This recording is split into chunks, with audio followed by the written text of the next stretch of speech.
There are three things Saudi dynastic families have never given away. Not once. Not in 100 years.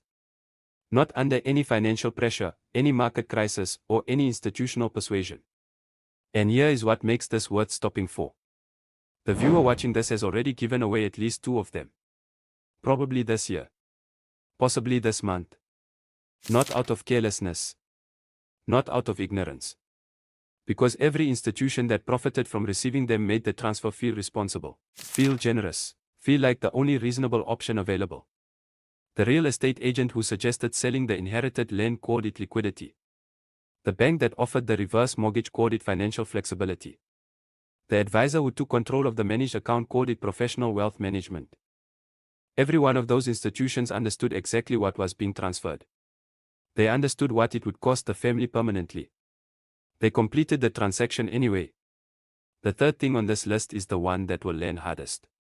Because it involves the person most Americans trusted most completely with the wealth they spent a lifetime building. Stay until the end.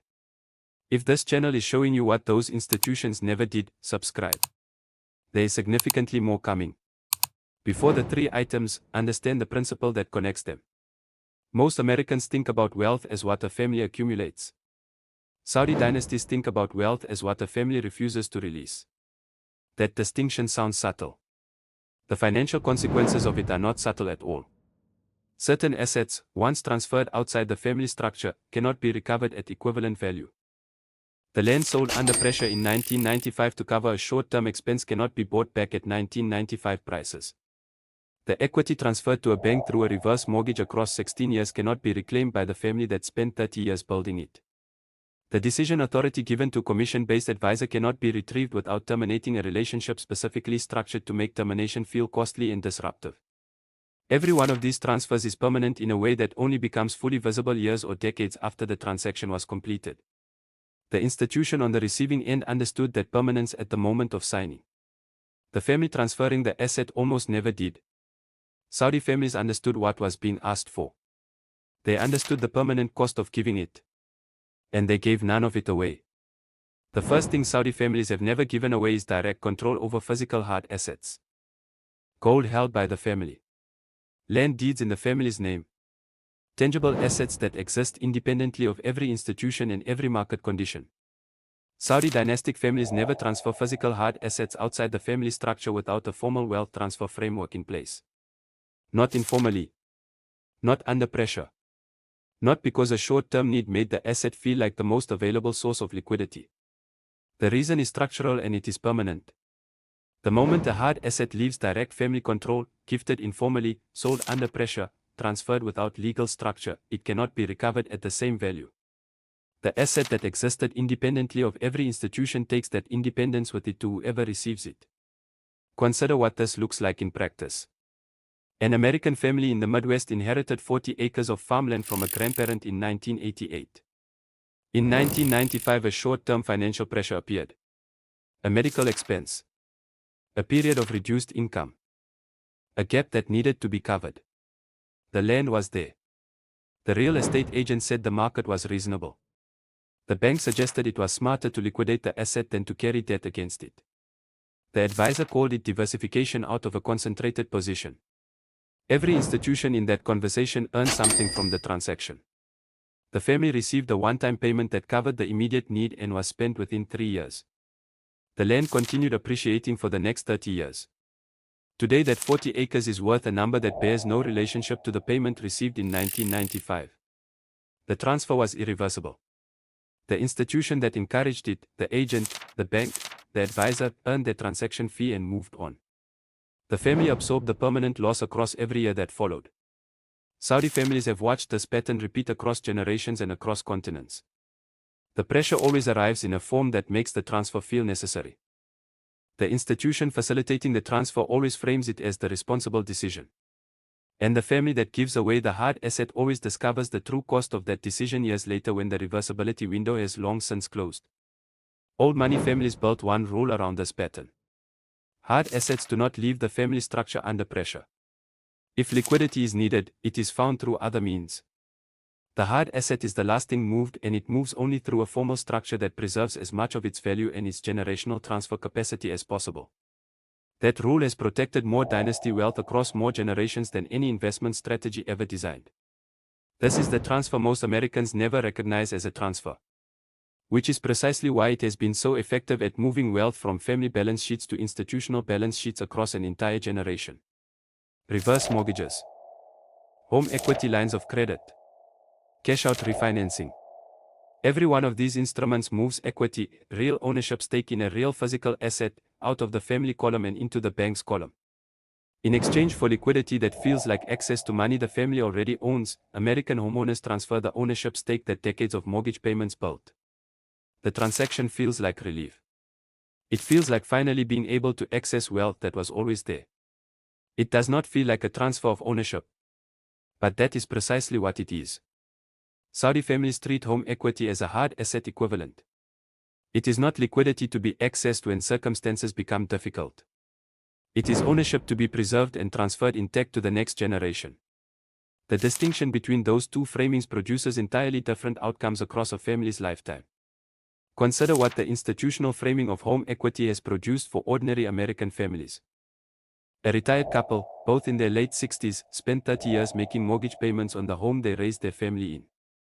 By the time they retired, the mortgage was nearly paid off.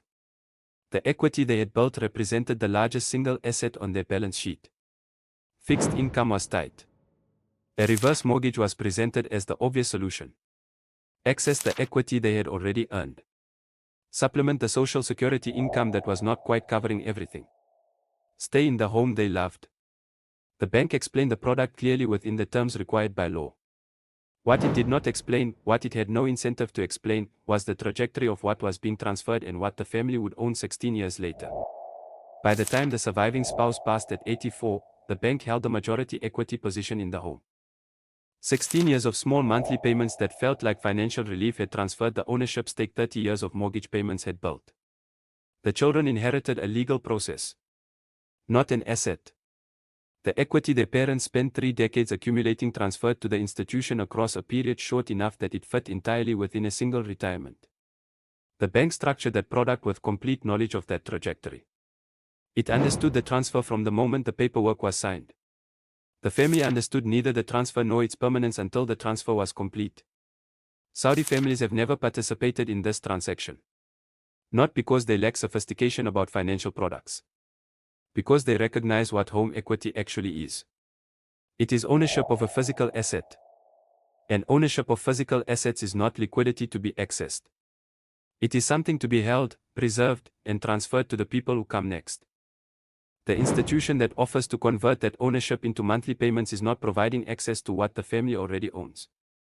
It is purchasing what the family already owns through a transaction structured to feel like something else entirely. If this channel is connecting dots that no institution around you ever did, subscribe.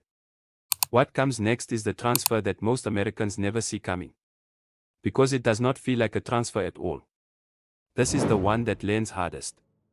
Because it does not involve giving away a physical asset. It involves giving away something more consequential than the assets themselves. It involves giving away the decision about what happens to those assets. Saudi families have never given a commission-based advisor legal control over their wealth decisions. Not once. Not under any circumstances. The moment that transfer happens, the moment a family signs assets into a managed account relationship, they have given away the authority that determines the fate of everything they built. The advisor now controls the allocation. The advisor controls the product selection. The advisor controls the timing and structure of every transaction made with that wealth. And the advisor earns income from every decision made, regardless of whether those decisions serve the client or the advisor's own revenue model. This matters in ways that are not immediately visible.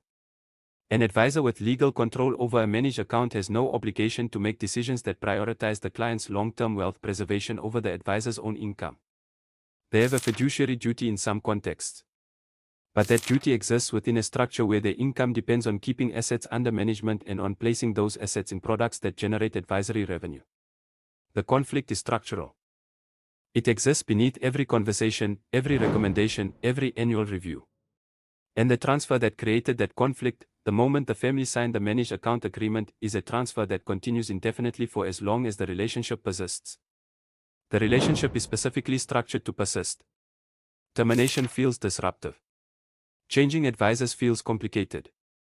Moving assets feels like it might trigger tax consequences. Every friction point that makes the relationship feel difficult to exit was engineered deliberately. Because the relationship is valuable to the institution precisely as long as it continues. Consider what this transfer looks like across a retirement. A retiree with $400,000 in a managed account has given a commission-based advisor legal authority over every dollar of wealth that took 40 years to build. The advisor earns 1% annually. $4,000 per year. Extracted from the asset column. Regardless of whether the portfolio grows or shrinks. Regardless of whether the recommendations outperform or underperform what the basic index would have produced without any advisor involved. Over 20 years, that is $80,000 transferred from the family's asset column to the advisor's revenue column. $80,000 paid for decisions that statistically and consistently fail to outperform passive index performance after fees are accounted for. The retiree never gave away the money directly. They gave away the decision. The money followed the decision across 20 years of annual extractions. And the advisor's income was guaranteed throughout. Whether the client's wealth grew or eroded made no difference to the fee structure. The fee continued. The transfer continued. The family absorbed the permanent cost of having given away the decision at the moment of signing. Saudi families pay flat fees for defined work with defined endpoints. An attorney structures the legal framework. The work is completed. The payment stops. An accountant optimizes the tax position. The work is completed. The payment stops. A specialist advises on a specific acquisition. The work is completed. The payment stops. The decision never leaves the family permanently. It is engaged for specific purposes and then it returns. There is no ongoing relationship structure to continue indefinitely. There is no fee that extracts from the asset column every year regardless of outcomes. There is no conflict of interest embedded permanently into every recommendation. Saudi families understood what was being asked for when a commission-based advisory relationship was offered. They understood what giving away the decision would cost across a lifetime. They declined the transaction every time. Not out of distrust of individual advisors. Out of understanding that the structure of the relationship, regardless of the individual inside it, produces outcomes that serve the institution before the family. That understanding is what the institution offering the relationship had every incentive to prevent from forming clearly in the client's mind. It prevented it effectively. For decades. And the families that gave away the decision are only now, in retirement, beginning to calculate the full cost of that transfer. 3 things. One principle underneath all of them. Wealth is not destroyed in single catastrophic moments. It is transferred. Quietly. Gradually. Through instruments and relationships that every institution involved understood far better than the families completing the transactions. Hard asset control transferred to whoever receives the asset the moment the sale closes. Permanently. Home equity transferred to the bank, one product at a time across years that felt like financial relief while the ownership stake built across decades quietly moved to the other side of the ledger. Permanently. The wealth decision transferred to an advisor whose income depends on keeping that authority indefinitely, extracting from the asset column every year regardless of outcomes. Permanently for as long as the relationship continues. Saudi families gave none of these away. Not because they were suspicious of every institution they encountered. Not because they operated from a position of hostility toward the financial system around them. Because they understood what was being asked for. They understood what the permanent cost of giving it would be. And they understood something else. Something that every institution facilitating these transfers understood equally well and never once explained clearly to the families signing the paperwork. The transfer, once completed, moves in one direction only. The institution knew that at the moment of signing. The family almost never did. Saudi dynasties built their generational wealth not just by accumulating the right assets, but by refusing to give away the 3 things that once released cannot be recovered at equivalent value. Hard asset control. Home equity. The wealth decision. Every institution that profits from receiving these 3 things is still asking for them today. In the same language. With the same framing. Calling it liquidity and flexibility and professional management. The language has not changed because the transaction has not changed. Only the families completing it have. If this channel is giving you what those institutions never did, subscribe. There is significantly more coming.